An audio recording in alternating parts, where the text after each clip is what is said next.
तो आज रविवार है, इसलिए आप लोग सब इतनी संख्या में उपस्थित हैं। तो आज भगवान राधा पार्थ सारथ भी विलम्ब में दर्शन दिए, तो मैं सोचता हूँ आज जो भजन गाएंगे ये भगवान के नाम और लीला से सम्मिलित भक्तिविनोद ठाकुर के बड़े प्रिय भजन, जो श्रीधाम वृंदावन में मंगल आरती के रूप में प्राय गाया जाता है।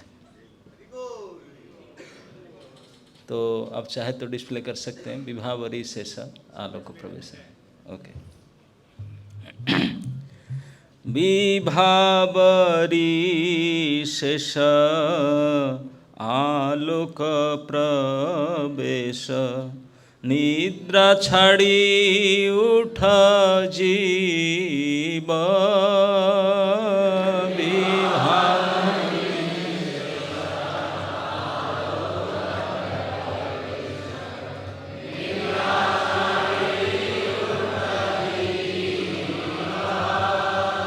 विभावरी शेष आलोक प्रवेश, निद्रा छाड़ी उठ जीव।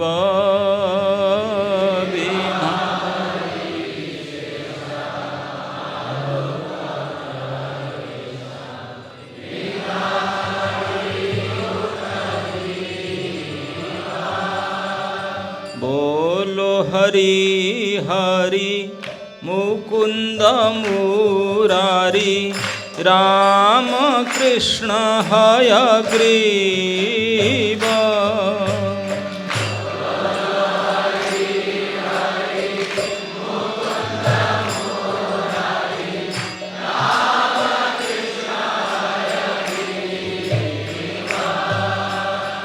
बोलो हरि हरि मुकुंद मुरारी, राम कृष्ण हयग्रीव।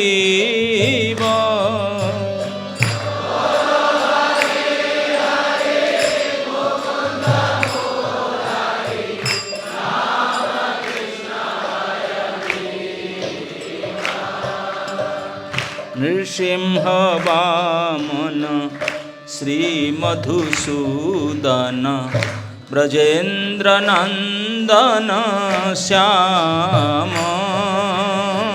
नृसिंह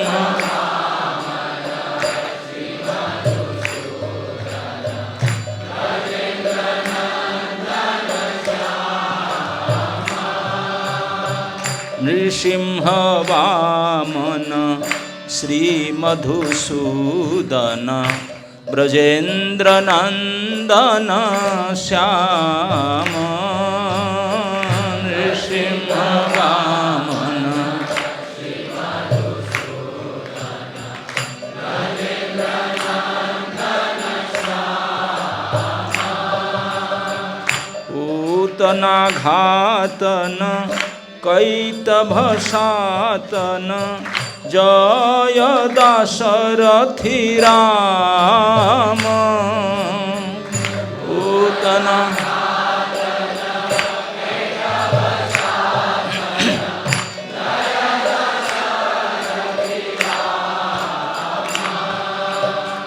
पूतना घातन कैतभ सातन, जय दाशरथी राम।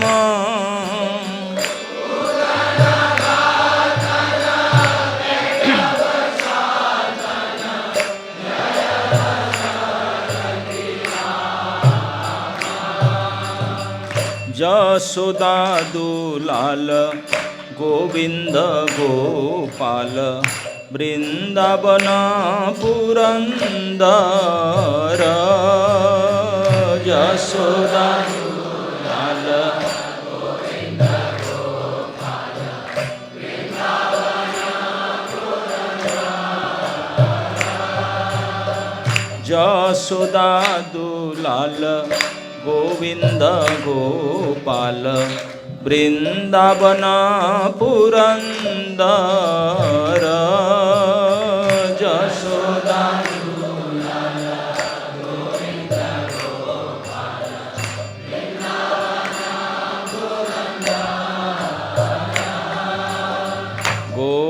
प्रिय जन राधिका रमण भुवन सुंदर वर।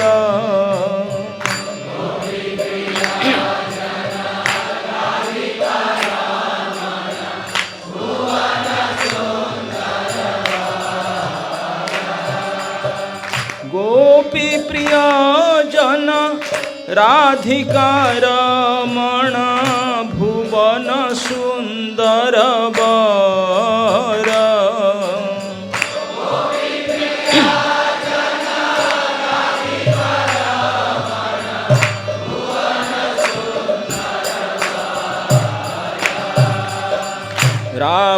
रावणांतकर माखन तस्कर गोपीजन वस्त्रहारी।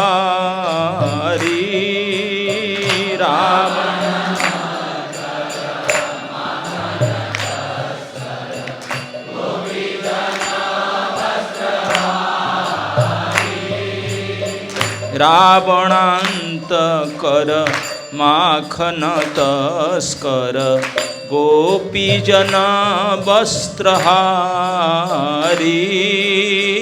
राम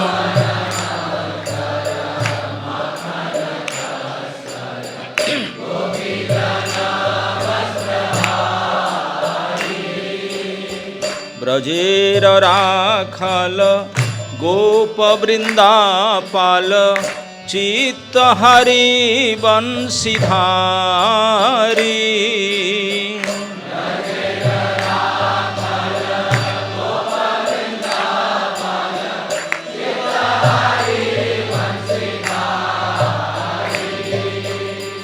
ब्रजेर राखल गोप वृंदापाल चित्तहरि बंशीधारी।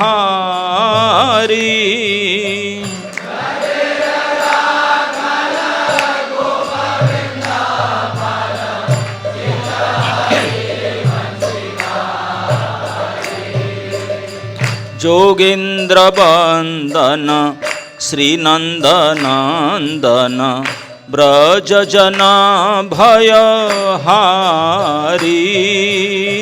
जोगेन्द्र वंदन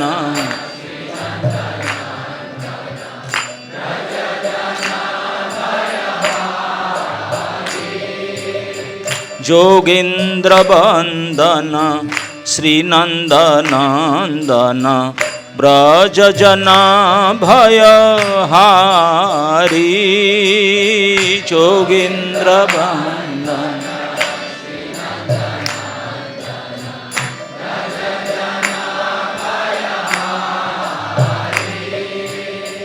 नवीन नीरद रूप मनोहर मोहन बंशी बिहारी।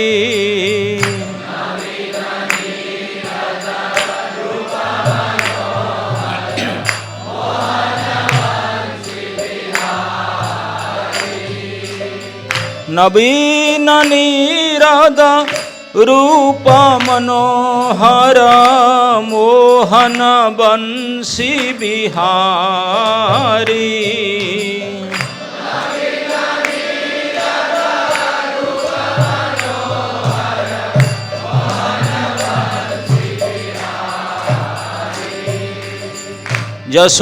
यशोदानंदन कंस निषूदन निकुंज रास विलासी। यशोदानंदन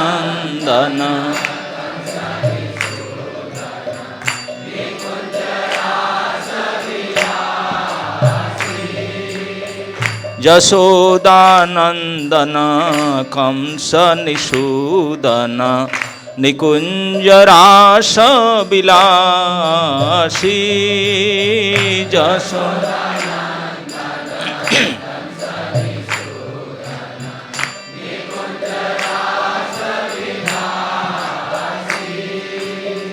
कदम्ब कानन रासपरायण वृंदा विपिन निवासी। कदम्ब कानन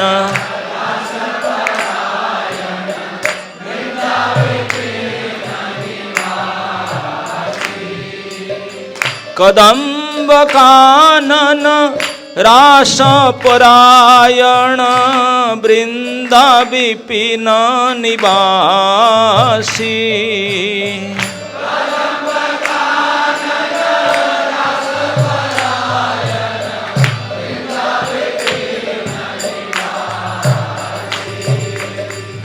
आनंदवर्धन प्रेम निकेतन फूल सरजोज काम आनंदवर्धन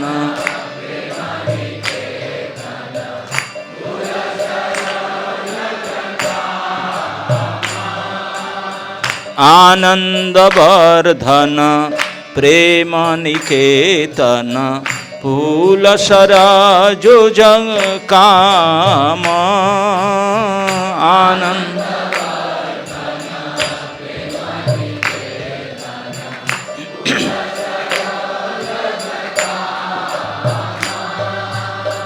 गोपांगना गण चित्त विनोदन समस्त गुण गण धाम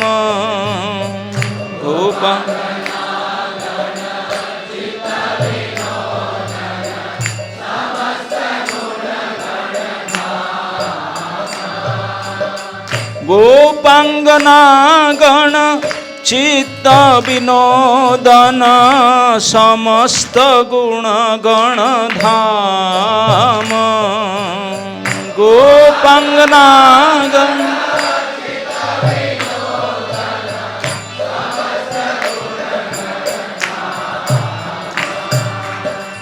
जामुन जीवन केली परायण मानस चंद्र चकोर जामुन जीवन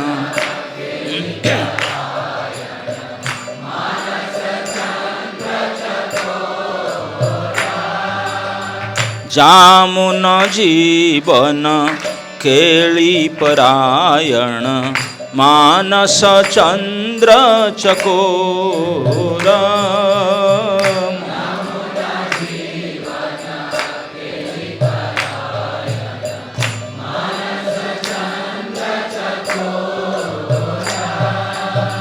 नाम सुधारस गाओ कृष्ण जस राख वचन मन मोर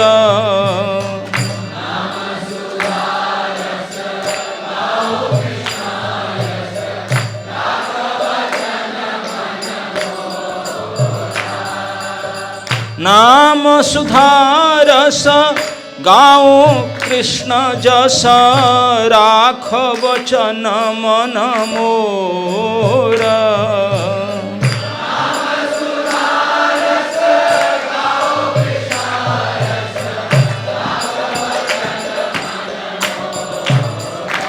हरि राख वचन मन मोर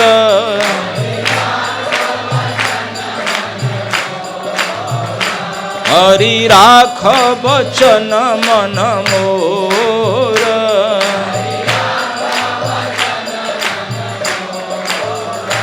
जय कृष्ण बलराम कृष्ण बलराम कृष्ण बलराम जय कृष्ण बलराम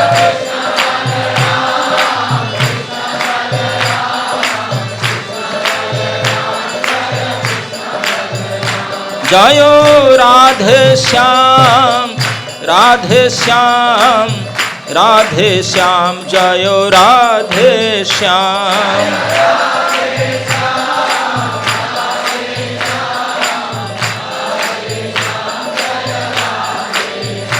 निताई गौर हरि बोल हरि बोल हरि बोल हरि बोल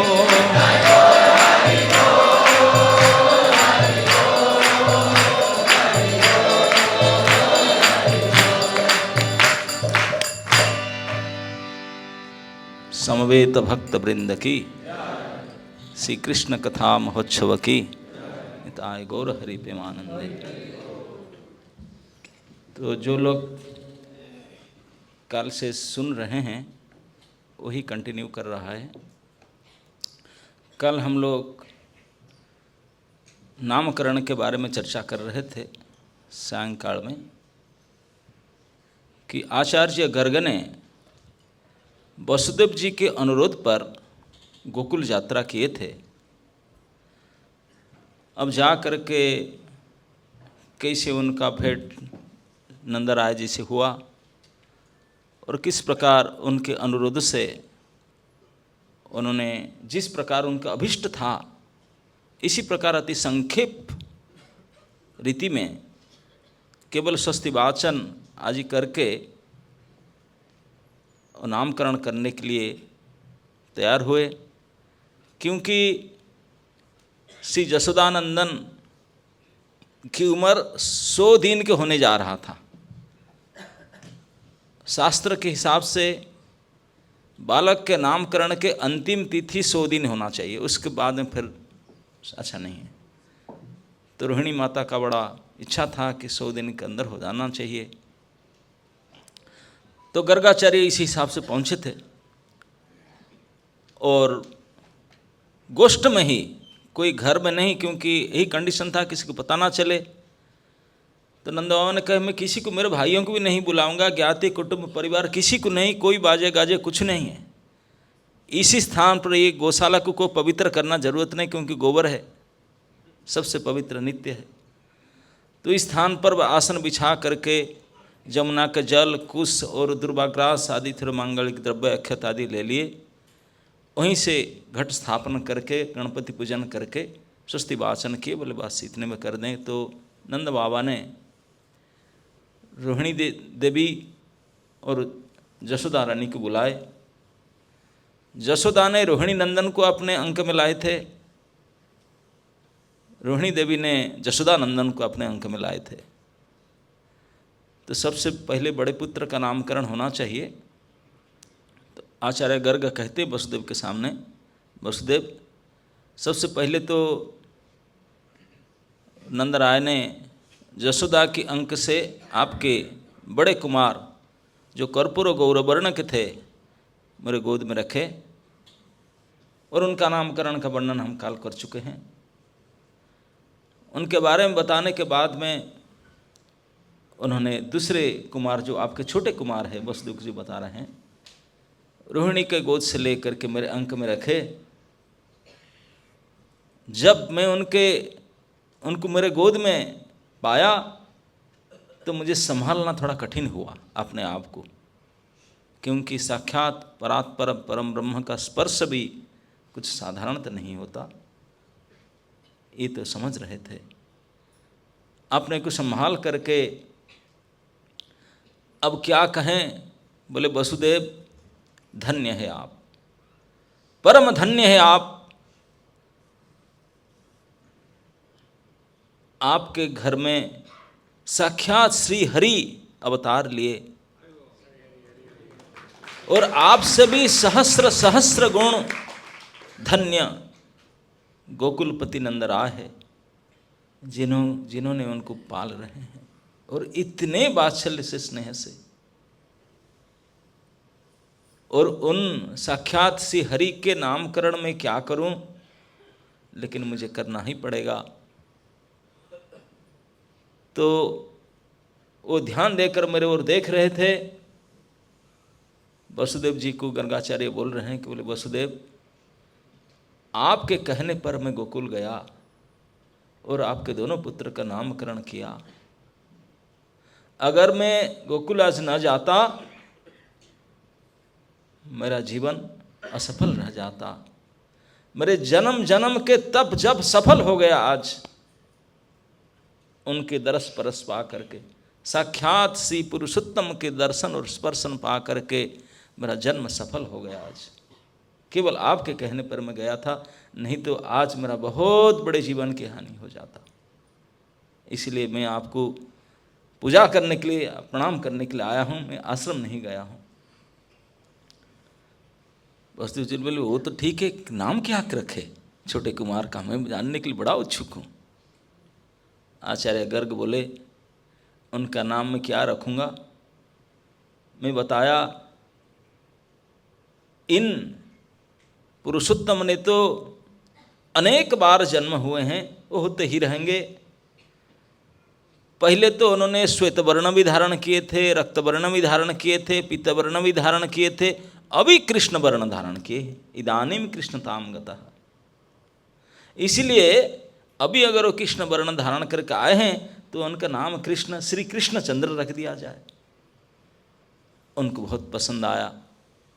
आचार्य गर्ग बोल रहे हैं जिस क्षण से मैं उनका नामकरण श्री कृष्ण करके किया, उसी क्षण से अब तक मेरा मन रट रहा है कृष्ण कृष्ण कृष्ण कृष्ण कृष्ण।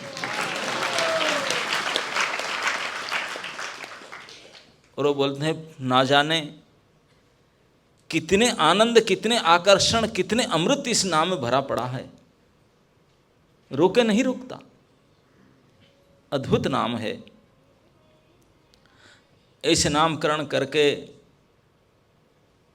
और उन्होंने बोले थोड़ा और कुछ प्रभाव,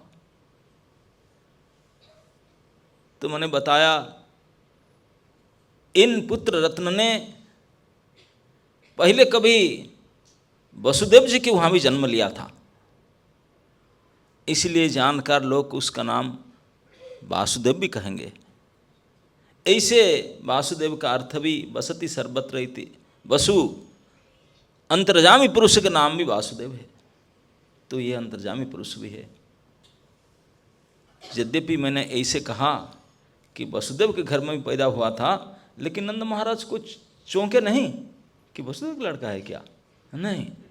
उन्होंने यही समझे कि वसुदेव के और मेरा तो जुग जुग में सौहार्द है, हमारा मित्रता तो कई युग से है, बहुत अच्छा है। उनके घर में आया होगा मेरा बेटा कभी, अब तो मेरा बेटा ही है।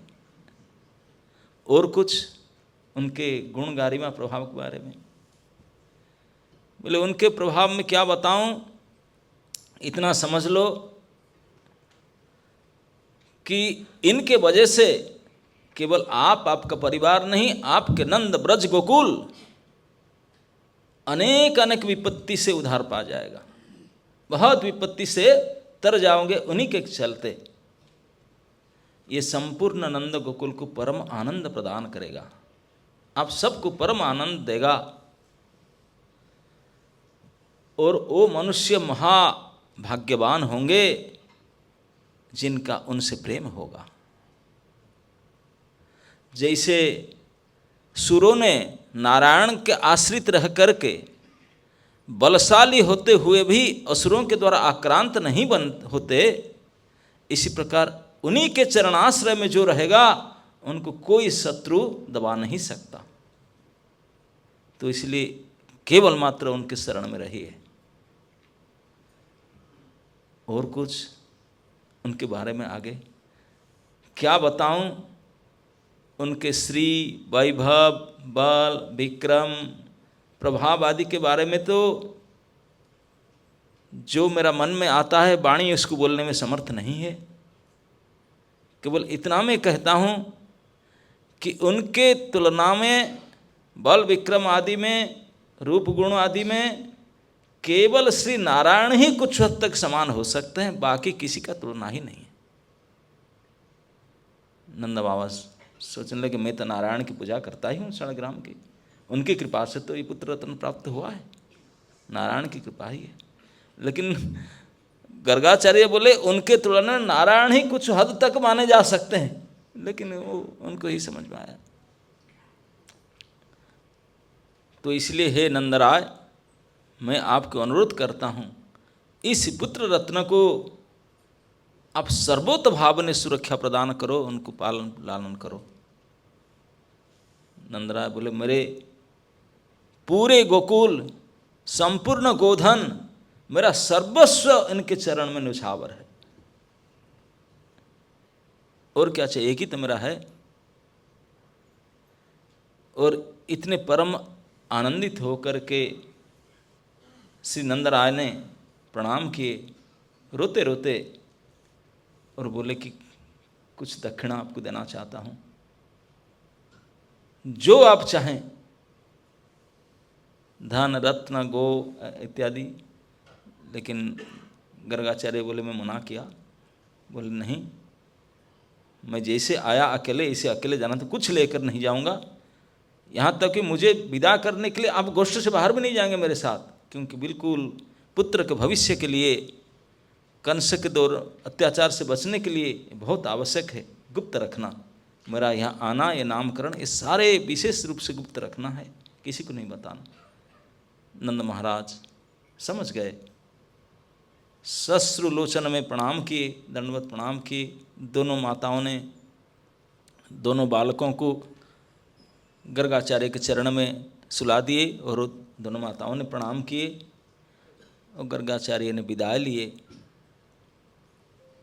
विदाई लेते लेते नंद महाराज का महामनत्व, उनका विशेष गुण को बारे में गर्व अनुभव करते थे। जैसा वसुदेव जी ने कहते थे नंद जी के बारे में, ऐसा इससे बढ़कर के है। धन्य है नंद, जिनके पुत्र सकल गुणगण धाम है, उनका गुण फिर क्या होगा। तो यहाँ से लगभग पहुँच गए थे 10-11 बजे। कुछ कम समय में गोकुल का कार्य समाप्त करके निकल पड़े थे गर्गाचार्य में। लेकिन मथुरा आ रहे थे, लेकिन पता नहीं कुछ ऐसे विशेष प्रेरणा उनके मन में हुआ, मथुरा का रास्ता छोड़ करके जमुना की ओर चल पड़े। उस रास्ते पर जा करके जमुना के तट पर वो विशेष पुरी की ओर देखे, बृहत्सानपुर था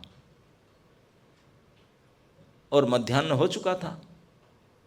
उन्होंने कालिंदी में स्नान किए, मध्याह्न संध्या किए।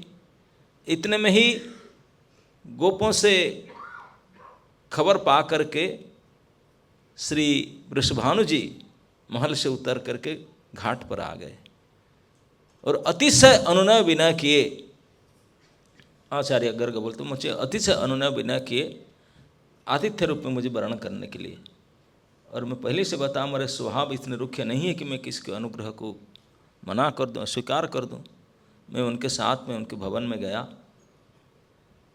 वृषभानु जी के भवन में, और ऐसा पूजा तो सुरों का भी कोई करता होगा, सविधि पूजा, जैसे मेरे सत्कार पूजा उन्होंने किए अपने घर में, विशेष पूजा सत्कार सविधि पूर्वक किए। मैं भोजन प्राप्त करके थोड़ा विश्राम कर थक गया, विश्राम करना चाहा, थोड़ा लेटा, तो वृषभानु स्वयं आपने श्री कर कमल से मेरा पद सम्मान करने बैठे। पैर दबाते दबाते बड़े अनुनय विनय वचन से कहने लगे, अगर श्री चरण बुरा ना माने, एक मेरा प्रार्थना है। बोलिए ना। मेरा भी एक तनया और एक जुगमज उनके भाई अग्रज भी है, उनका भी अभी नामकरण नहीं हुआ है। और मैं तो मानता हूँ इस संपूर्ण सृष्टि में आप जैसे ज्योतिर्विद और कोई होगा, और आप स्वयं जब घर में पधारें तो ये शुभ कार्य होना आप जैसे चाहें। तो गर्गाचार्य बोले ठीक है, मुझे लगता है कि इसी कार्य के लिए मुझे विधाता ने प्रेरित करके भेजा था, या नहीं तो मथुरा जाने वाला था, इधर क्यों आया। इस कारण से मुझे प्रेरणा देकर के यहाँ भेजा है। लेकिन एक बात है, अगर आप मान जाएंगे, क्योंकि मुझे शाम तक मथुरा पहुँचना है, आज लेट नहीं कर सकता। अति संक्षेप रीति से केवल स्वस्ति वाचन करके मैं नामकरण कर दूं, आपसे वो स्वीकार है तो मैं करा दे सकता हूँ। मेरे इस बात को सुन करके महाराज वृषभानु इतने अतिशय प्रसन्न हुए, जैसे कोई महा ऐश्वर्य हठात प्राप्त हो जाए, इतने भारी प्रसन्नता प्रकट किए। और तुरंत अपने रानी को बुलाए। महारानी कीर्तिदा अपने गोद में 2 शिशु को लेकर के पधारी, और उन दोनों को देखने से लगता था कि उम्र तो दोनों सेम है, रूप बिल्कुल समान है। इतने साम्यता था इन दोनों में, इतने साम्यता था कि उनको अगर पृथक पृथक कर दिया जाए, उनके माता पिता को भी उनको पहचानने में दिक्कत होगा कि कौन बेटा है कौन बेटी है। उनके माता पिता भी उसको पहचान नहीं पाएंगे, इतने साम्यता था। इसलिए वृषभानु महाराज ने इन दोनों बालक बालिका के हाथ में और गले में विशेष अलंकार पहचान के लिए कि ये बेटा है बेटी है उसको पहना रखे हैं, नहीं तो कोई देख करके कभी नहीं पता कर सकता है वो क्या है, बेटा है कि बेटी। इतने रूप के साम्यता है। और उनको जब मैंने देखा नज़दीक से, गर्गाचार्य बोलते हैं कि मैं विस्मय से अभिभूत हो गया कि ये सृष्टि में इतने सौंदर्य इतने सौकुमार्य भी क्या संभव है? कैसे इतने सुंदरता इतने सौकुमार्य कैसे संभव हो सकता है सृष्टि में? विधाता के पास तो इतने सौकुमार्य सौंदर्य नहीं है, ये विधाता के सृष्टि से परे है क्या? अब गर्गाचार्य बोलते मैं तो कुछ ही समय पहले नंद गोकुल में साक्षात इंद्र नीलमणि सदृश परम ब्रह्म को दर्शन करके आया था, और जो मुझे साक्षात्कार हुआ था अभी उन दोनों को देख करके इतना ही आनंद प्राप्त होता है। तो मुझे लगा क्या क्या वही इंद्र नीलमणि पुरुष यहाँ गौर वर्ण धारण करके वही दो युग्म रूप में प्रकट हो गया ना? क्या ना ये दोनों वहाँ प्रकट हुए थे? कुछ समझ में नहीं आ रहा था। आचार्य गर्ग को ध्यान के सहारा लेना पड़ा। ध्यान लगाया उन्होंने, ध्यान लगा करके देखे कि समझ नहीं आया, इतने एकात्मता इतने अभेद समझ नहीं आया। केवल इतने ध्यान के फल निकला कि ये जो बालक यहाँ बालक के रूप में है और वहाँ जो इंद्र नीलमणि बालक देखे थे, ये दोनों पूर्ण सच्चिदानंद घन है। और जो बालिका है वो तो ह्लादिनी के अधिष्ठात्री देवी है, आराधिका है। तो अब वृषभानु जी ने रोहिणी देवी के अंक से कुमार को लेकर के दिए उनको। अब स्वस्ति वाचन करके कुमार को लेकर के बोले, हे वृषभानु जी, जैसे आप नंदराय के अभिन्न सखा है, आपके कुमार भी श्री नंदनंदन के अभिन्न सखा होगा, उनको भी नित्य सखा होगा। नाम तो बता दीजिए। बोले नंदराय के यहाँ जो बड़े कुमार है उनका नाम है बल, और उन्हीं के साथ रूप गुण में सादृश्य रखता है ये कुमार, इसलिए उनका नाम भी सुबल होगा।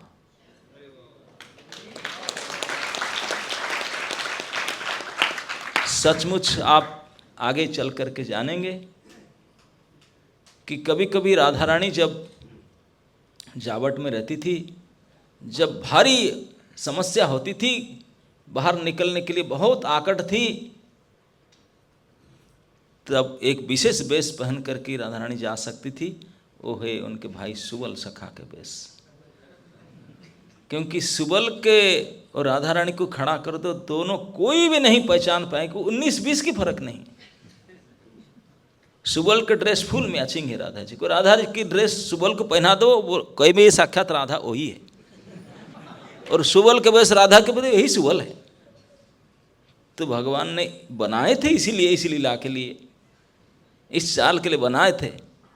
तो इसलिए सुबल सखा को भगवान भेजते, तुम जाओ वहाँ रुक जाओ, उनको भेज दो आपके ड्रेस पहना करके। वो जाते थे, ड्रेस से चेंज करके, फिर पर्सनालिटी भी एक्सचेंज होते थे। तो सुबल अब जब नंदनंदन के नित्य सखा होगा तो उनके गुण गारिमा का क्या कहें? नंदनंदन जैसा ही है, उन्हीं का ही है, इतने ही गुण, इतने ही शील, इससे ही स्वभाव। केवल इतना है कि नंदनंदन सांवला है और ये गोरा है, इसलिए मैं बल का साथ रखा, बलराम है, लेकिन है उन्हीं के अभिन्न सखा। अब वृषभानु जी ने प्रणाम किया, बोले ठीक है सुबल सखा, अच्छा सुबल नाम है। तो दूसरे अपने बेटी को लाकर जब रखे, गर्गाचार्य बोलते हैं कि हे वसुदेव, जब मैंने उस बालिका को मैं गोद में धारण किया तो कुछ समय के लिए तो मैं अपने आप को विस्मृत हो गया, मैं भूल गया कि मैं भी कुछ हूँ। I forgot my self. अब इतने विस्मृत होने के बाद में बड़े संभालना पड़े अपने आप को, संभाल करके बोला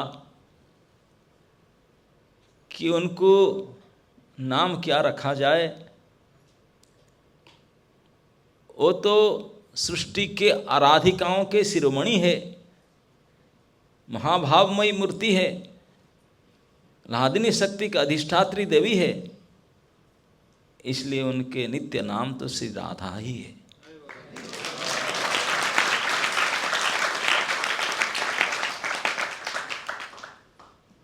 और कीर्तिदा माता ने पूछने लगी, गोसाई जी उनके शील के बारे में बताए। आचार्य गर्ग कहते हैं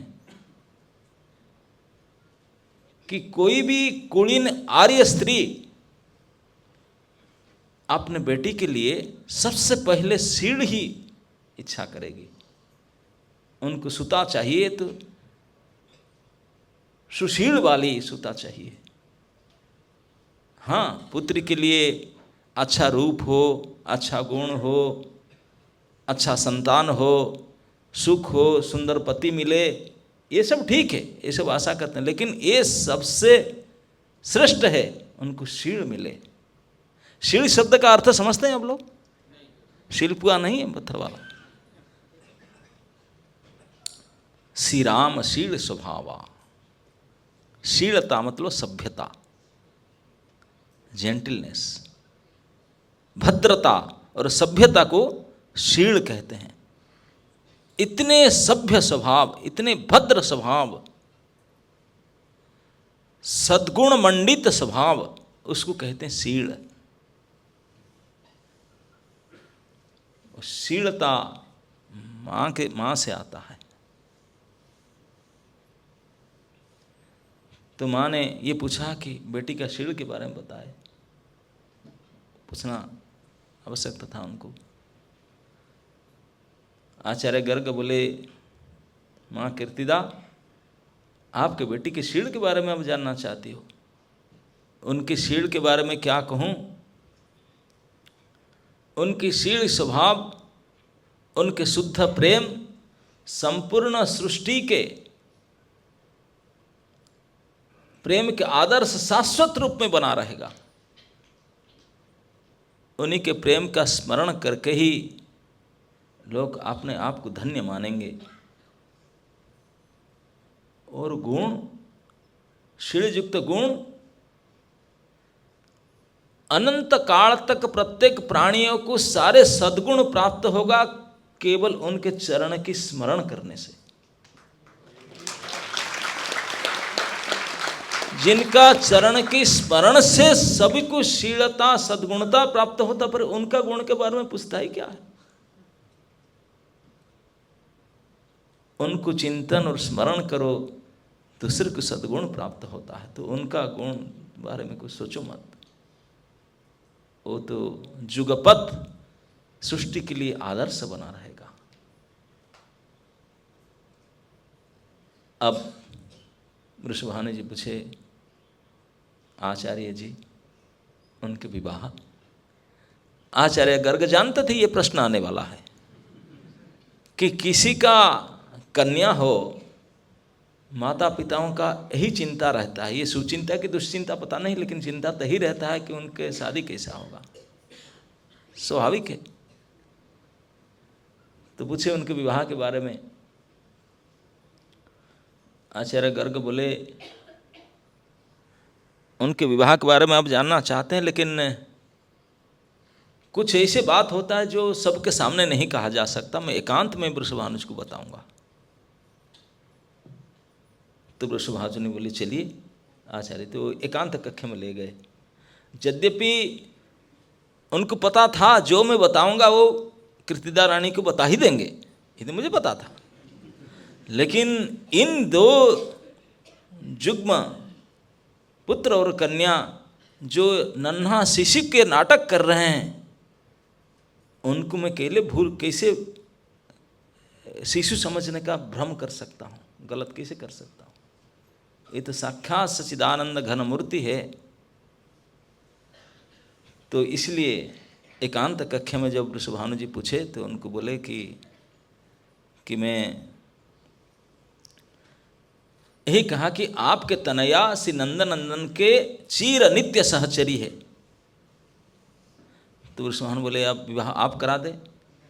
बोले मैं कैसे करा दूं? ये सौभाग्य तो साक्षात सृष्टिकर्ता ने आपने लिए रिजर्व रखे हैं, वो भी समाज के सामने नहीं।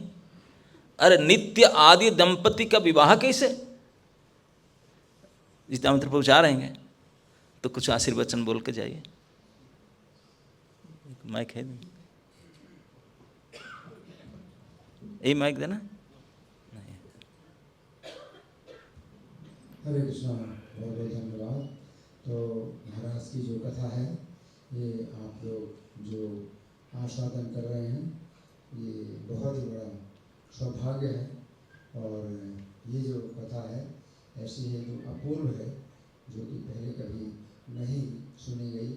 कि गर्ग मुनि वसुदेव जी को अपना अनुभव बता रहे हैं कि वो गए कैसे, और नंदित जी के भवन में गए और उनको क्या अनुभव हुआ। फिर गर्ग जी किस प्रकार से वृषभानु के भवन में गए, उनको क्या अनुभव हुआ। तो जब स्वयं गर्ग जी बताएं तो वो जो है जब क्या वर्णन होगा, बहुत ही अद्भुत वर्णन है। यहाँ पर एक बात जो है केवल मैं प्रकाशित करना चाहता हूँ कि गर्ग जी श्रीमद् भागवत के अनुसार गर्ग जी जब नंद के भवन में जाते हैं तो नंद महाराज के अंदर जो कृष्ण के प्रति पुत्र भाव का जो है विशेष रूप से पोषण करने के लिए वो प्रकट नहीं करते हैं कि ये पुत्र जो है आपका साक्षात नारायण है, बल्कि नारायण से बढ़कर ऐसा भी नहीं बताते हैं। तस्मान नंदनाथ मधुरयन्ते नारायण समोगुण है। तो नंद, हे नंद आपका ये पुत्र है। तो सबसे पहले तो ये बता दें गर्ग जी कि ये पुत्र आपका है, बाद में जो है ये नारायण के समान गुण में हो या जो भी हो, लेकिन सबसे पहले तो आपका ही पुत्र है।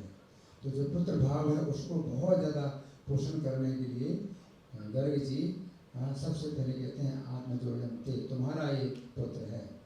तो तुम्हारा पुत्र सबसे पहले है, बाद में कुछ भी हो, कुछ हो या ना हो, लेकिन आपका पुत्र है ये नारायण समगुण है। तो नारायण के समान गुण में है। तो आपके पुत्र को भी पता नहीं है कि ये नारायण के समान है, ये तो आपका पुत्र है और अपने को आपका पुत्र ही समझता है।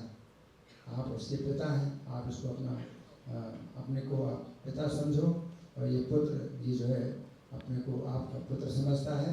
बस ये आपका जो है नित्य संबंध है। और बाकी जो है बाद में जो इनके स्वरूप हैं जो भी हैं वो जो है गुण है, नारायण समगुण है। श्री कीर्त्यानुभाव गोपाय समाहिता है। तो कहते हैं गर्ग जी कि चाहे सौंदर्य में देखो, चाहे कीर्ति में देखो और चाहे शक्ति में देखो, नारायण के समान गुणों में है। परंतु आपका जो पुत्र है ये अपने को जो है आपका पुत्र ही समझता है। और गोपाय समाहिता, इसकी जो है आप बड़े जो है सावधानी से रक्षा करो। तो गर्ग जी कहते हैं कि बड़ी सावधानी से रक्षा करो। तो अपना पुत्र समझ करके पुत्र की रक्षा करने की चिंता वो जो है मन में डाल दी, नंद महाराज के मन में चिंता डाल दी कि अपने पुत्र की तो रक्षा करो। और ये भी कहा कि जो लोग इसकी रक्षा करते हैं तो उनकी रक्षा अपने आप होती है, आपको फिर अपनी रक्षा करने की चिंता की जरूरत नहीं है। जो लोग इसकी रक्षा करते हैं तो उनकी रक्षा अपने आप होती है। इसका मतलब ये है कि जो लोग इसको नष्ट करने की कोशिश करते हैं वे अपने आप नष्ट हो जाते हैं। तो ये जो बालक है इसका जो है विशेष जो प्रभाव है यही है कि जो इसकी रक्षा करेंगे उनकी रक्षा होगी, और जो इसको नष्ट करेंगे वे स्वयं नष्ट हो जाएंगे। तो ये जो है गर्ग जी इस प्रकार से उनको जो है पुत्र भाव का पोषण करके और वो जो है चले जाते हैं। और वसुदेव जी को जो है फिर सूचना देते हैं कि मैंने आपके पुत्र का नामकरण कर दिया। बहुत बहुत धन्यवाद। हरे कृष्ण।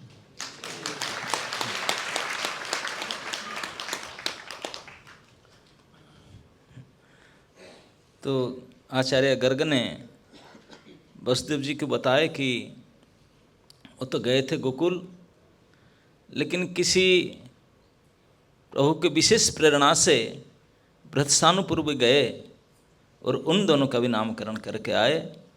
और बताते हैं अगर मैं वहाँ ना गया होता तो मेरा गोकुल ट्रिप इनकम्प्लीट रह जाता, कंप्लीट नहीं होता। यस, एक पार्ट आधा कैसे करें, पूर्ण करना होगा ना।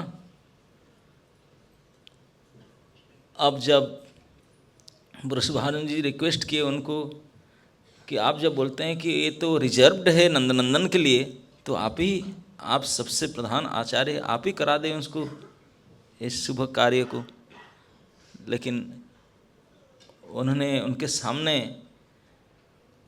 कैसे बोले बात को कि स्वयं सृष्टिकर्ता ने इस सौभाग्य को आपने लिए अलग से सुरक्षा करके रखें, रिजर्व कर रखें, किसी को नहीं देंगे, और वो भी छिप कर करेंगे। क्योंकि समाज में विवाह उनका नहीं होना चाहिए जो नित्य दंपति है। नित्य दंपति समझते ना, ये तो कभी ऐसा समय नहीं था जब वो पति पत्नी नहीं थे, कि होगा ही नहीं ऐसा समय, फिर उनका शादी क्या होगा। जो ऑलरेडी पति पत्नी है, नित्य है। तो इसलिए इस परकिया रस के लिए ही, ये भाव के लिए ही फिर भी ब्रह्मा जी ने आकर के ये करके जाएंगे। तो वसुदेव जी जब सुने इस बात को तो पूछे, अच्छा मतलब मेरा छोटा कुमार का वृषभानु तनया के साथ विवाह होगा, वही मेरे पुत्र वधू बनेगी। तो आचार्य गर्ग बोले, वो तो होगी, लेकिन आपके पुत्र वधू नहीं होगी। आप उसको अपने बहू के रूप में देख नहीं पाओगे। क्यों? आप तो बोलते हैं कि नित्य सचिन, ना वो तो है, लेकिन कुछ ऐसा ही होगा, आप उसको अपने बहू के रूप में देख नहीं पाओगे। ये स्पष्ट नहीं बताए। उसका कारण था क्योंकि ब्रजेश्वरी ब्रज त्याग नहीं करेगी और वे ब्रज छोड़ के चले जाएंगे, मथुरा जाएंगे, फिर द्वारका जाएंगे, वहाँ जाकर खाता ओपनिंग करेंगे शादी का, और इतने शादी करेंगे कि एक देश बढ़ जाएगा।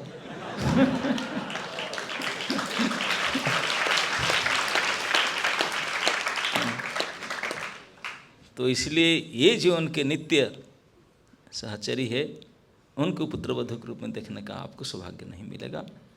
विवाह तो ब्रह्मा जी ने करेंगे, लेकिन वो भी अपने हिसाब से कर लेंगे, है नहीं। तो इस प्रकार से आचार्य गर्ग ने वसुदेव जी के अनुरोध से गोकुल में जा कर के, अब 3 महीने कुछ दिन के हुए थे, श्री नंदनंदन उनके नामकरण किए, उनके अग्रज का भी नामकरण किए, उनके साथ साथ उनके नित्य सहचरी और सखा, नित्य सखा का भी नामकरण करके अपने कार्य पूर्ण करके वापस आए। श्री नंद गोकुल में नंदनंदन जब अपने लीला करते थे, तो इसे कोई महीना पक्ष नहीं था जहाँ के उत्सव भी ना हो ही रहा था। अब मैं कल बताया था, औथानी की लीला हुआ था, इसमें सकट भंजन हुआ। अब 3 महीना के हुए तो नामकरण हुआ, तब 4 महीना के हो गए। आजकल के माताओं को तो पता नहीं, लड़कों को कुछ संस्कार ऐसे होना भी चाहिए। ये सब कृष्ण लीला से पता चलता है। पहले जन्म में ये सब संस्कृति था, संस्कार था। 4 महीने संतान को होने के बाद में उनको सूर्य दर्शन कराया जाता है, जानते नहीं, ये एक उत्सव होता है। सन को नहीं देखते ना, घर में ही रहते हैं। धूप को कभी धूप उनके ऊपर गिरता ही नहीं। 4 महीने के बाद धूप में आते हैं शिशु। ये संस्कार है एक। भास्कर दर्शन संस्कार, सूर्य दर्शन संस्कार। 4 महीना के जब हो गए थे नंदनंदन, उस दिन भी नामकरण कार्तिक में हुआ था, क्योंकि भाद्रपद में भाद्राष्टमी में भगवान आए थे, और 3 महीना का कार्तिक होता है, कार्तिक अष्टमी। और 4 मार्गशीर मास में 4 महीने के बाद रविवार के दिन आदित्य वासर, आज भी रविवार है, उस दिन सूर्य पूजा होता है। तो भास्कर दर्शन का तिथि आया, महर्षि शांडिल्य ने तिथि निर्धारित किए, इस आदित्य वासर रविवार के दिन मार्गशीर के तिथि मास में उनको घर से बाहर लाया जाए आंगन में, और भगवान भास्कर उनको दर्शन करेंगे। वो दर्शन नहीं करेंगे, भगवान भास्कर अपेक्षा किए हैं, तभी से मेरा सौभाग्य कब खुलेगा, मैं दर्शन करूंगा। भगवान भास्कर दर्शन लालायित थे, इसके लिए तैयारियां होने लगा। 4 महीना वाला फेस्टिवल चतुर्थ मास में पूरे ब्रजमंडल में आज अरुण वर्ण के लाल पीले कलर के बितान बिछा गया। सभी के घर के सामने करवीर पुष्प लगा। करवीर पुष्प जानते हैं, लाल फूल होता ना। और जितने ब्रजवासी सब जबा कुसुम संकासम, जबा कुसुम देखे, अरे दिल्ली वाले सब गुड़फर न थे, कोई पेड़ पौधा भी जानते नहीं, क्या समझेंगे आप। भारतीय संस्कृति तो यही सब है, वृक्ष के नाम सब देख करके बताते हैं, आप पेड़ पौधे देखेंगे नहीं। किसी ने मुझे बता रहा था, बोला दिल्ली में सबसे ज़्यादा ब्रिज है, लेकिन पानी बिल्कुल नहीं है। कोई नदी नहीं है, सबसे ज़्यादा ब्रिज है।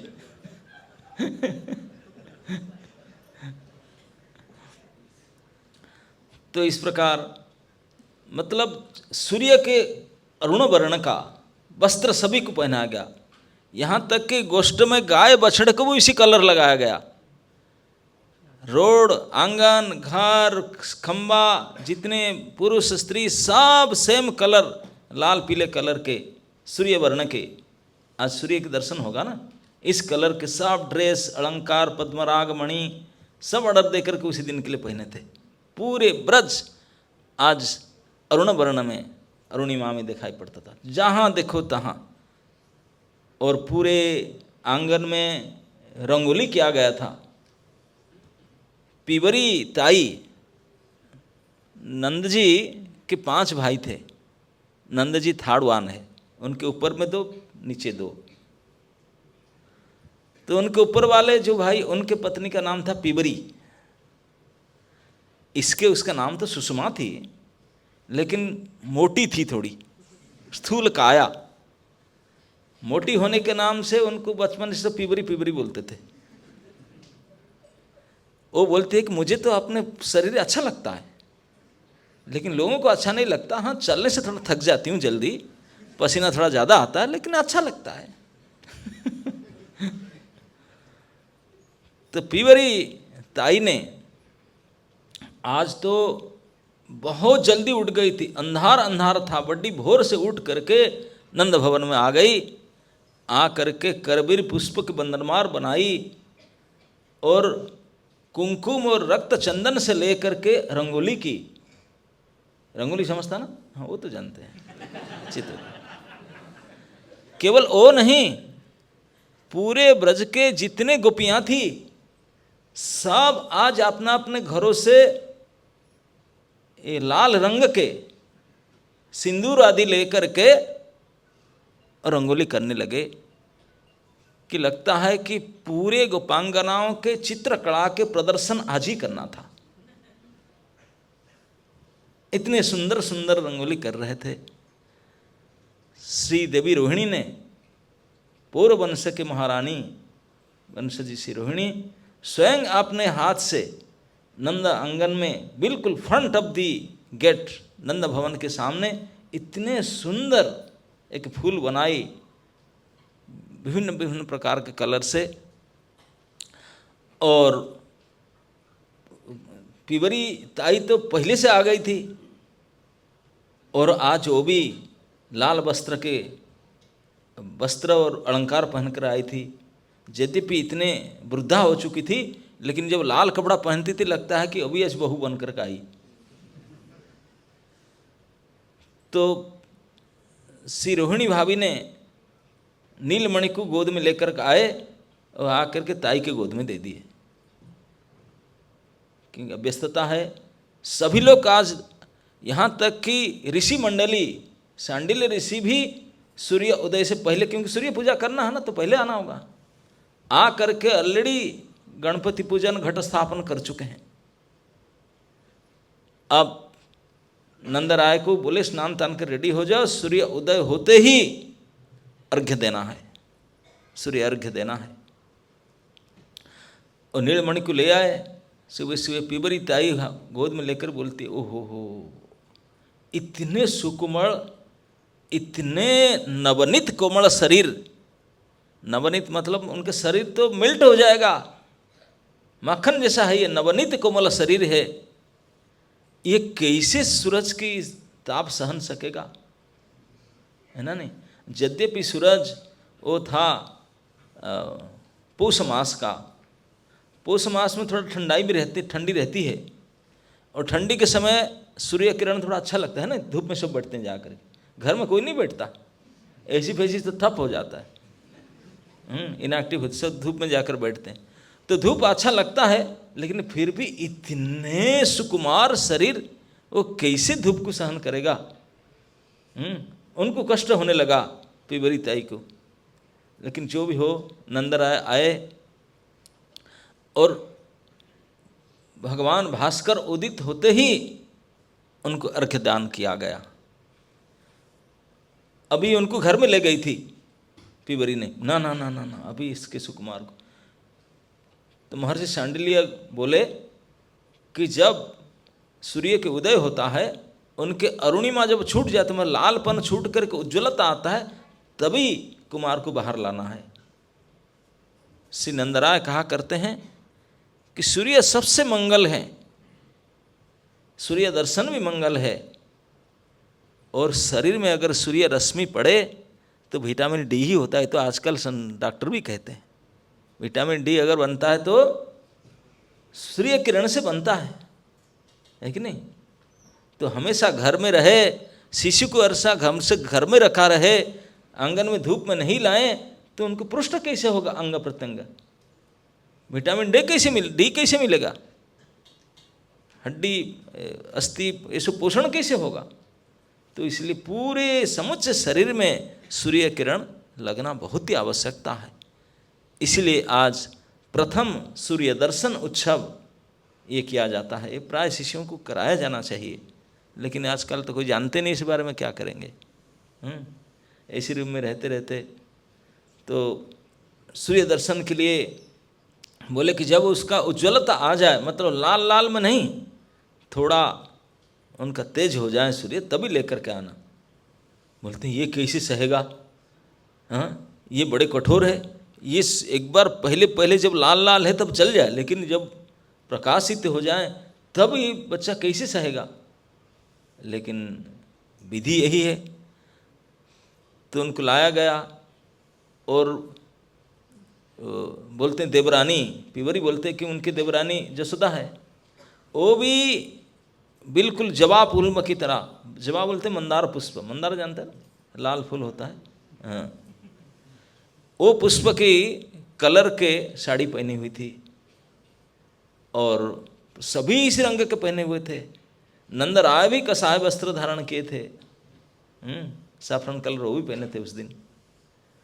और जब लेकर के आए नंदनंदन को, सभी के छाती धड़क रहा था, पता नहीं पहली बार आया उसको कष्ट नहीं होगा, कष्ट नहीं होगा, इतने ताप सहन कर सकेगा क्या वो।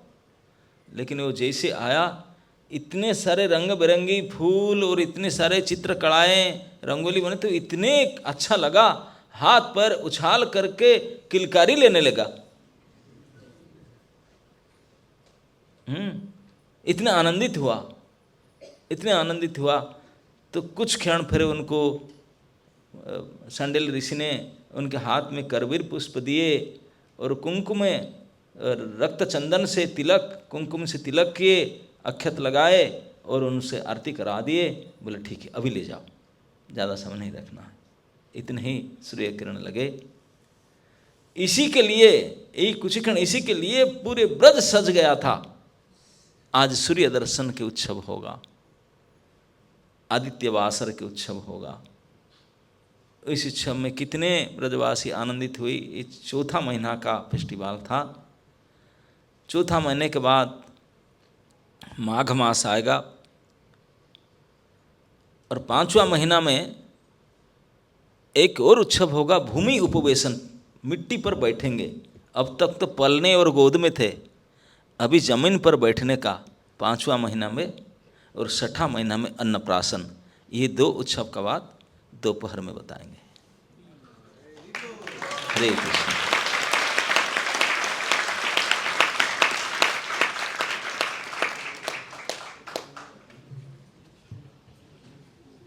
क्वेश्चन? ओके।